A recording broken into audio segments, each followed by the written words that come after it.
Hello everyone, welcome back to my channel. I'm Mami Yan. So for this video, I'll be giving you 4 tips to speed up your Windows 10. Nga pala, don't forget to subscribe to my channel for more tutorial and music lessons. Okay guys, tip number 1. Sa search box natin, type run.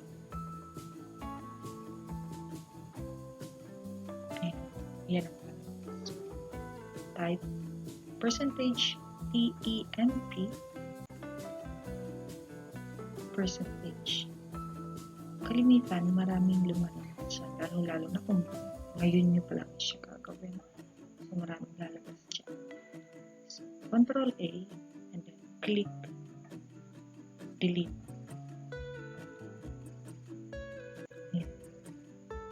So, huwag matakot mag-delete ha. Hindi yan kailangan ng laptop natin. Pampadami lang siya. Tip number 2. Run ulit. Type run. And then, type Prefetch.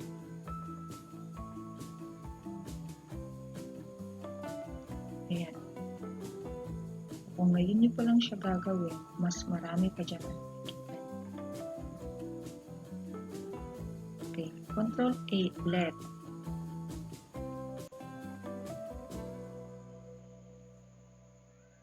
CTRL A, right click, and then click delete. Ulitin ko guys ha, huwag matatakot mag-delete kasi hindi naman siya automatic mag-delete. Magtatanong pa rin siya kagaya nung talagang kailangan mo siya delete. Okay, then number 3. Empty natin ang recycle bin natin palagi ha. Pero kung hindi kailangan o kung kailangan pa yung files, hindi rin naman siya automatic mag-delete. Magtatanong ulit ang ating computer. Ayan, so skip lang natin. Kung ayaw natin siyang ma-delete, skip lang natin. Hindi siya ma-delete.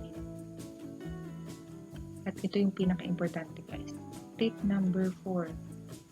Type Task Manager sa search box.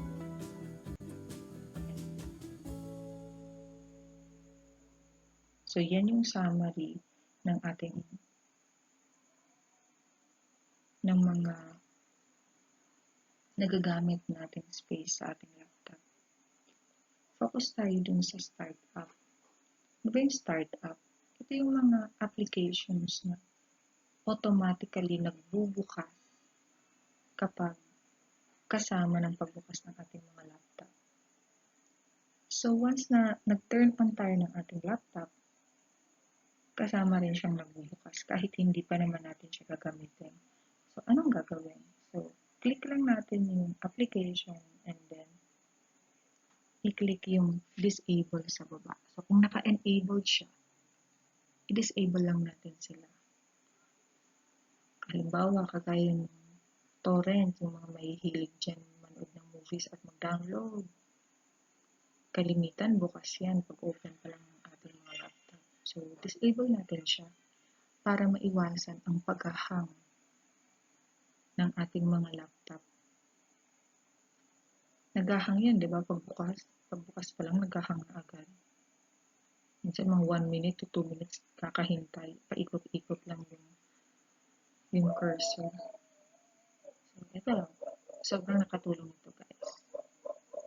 So, sana natulungan kayo nitong 4 tips na ibinigay ko. Thank you for watching and don't forget to subscribe to my channel and share this video para may natulungan pa tayong iba. Salamat ulit, guys!